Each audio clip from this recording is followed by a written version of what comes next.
বীর চট্টলা টিভি। আসসালামু আলাইকুম। বীর চট্টলা টিভি থেকে আমন্ত্রণ জানাচ্ছি। আমি তানিশা সুলতানা আফিফা। মাননীয় প্রধান উপদেষ্টার চট্টগ্রাম বিশ্ববিদ্যালয়ে আগমন উপলক্ষে স্পট পরিদর্শন, নিরাপত্তা ব্রিফিং ও দিক নির্দেশনা প্রদান। অদ্য ৭-৫-২০২৫ খ্রিস্টাব্দ গণপ্রজাতন্ত্রী বাংলাদেশ সরকারের মাননীয় প্রধান উপদেষ্টা জনাব ডক্টর মোহাম্মদ ইউনুস মহোদয়ের চট্টগ্রাম বিশ্ববিদ্যালয়ে আগমন উপলক্ষে জেলা পুলিশ সুপার জনাব মোহাম্মদ সাইফুল ইসলাম শান্ত, বিপিএম বার মহোদয় বিশ্ববিদ্যালয়ের বিভিন্ন স্পট পরিদর্শন এবং জেলার দায়িত্বরত সকল অফিসারদের নিরাপত্তা সংক্রান্ত গুরুত্বপূর্ণ দিক নির্দেশনা প্রদান করেন।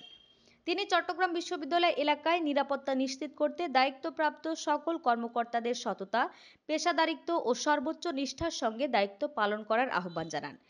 এ সময় জেলা পুলিশে কর্মরত অতিরিক্ত পুলিশ সুপার ডিএসবি জনাব মোহাম্মদ জুনায়েদ কাউসার, অতিরিক্ত পুলিশ সুপার ট্রাফিক জনাব শেখ মোহাম্মদ সেলিম, অতিরিক্ত পুলিশ সুপার হাটহাজারী সার্কেল ও হাটহাজারী থানার অফিসার ইনচার্জ সহ বিভিন্ন পর্যায়ের পুলিশ সদস্য উপস্থিত ছিলেন।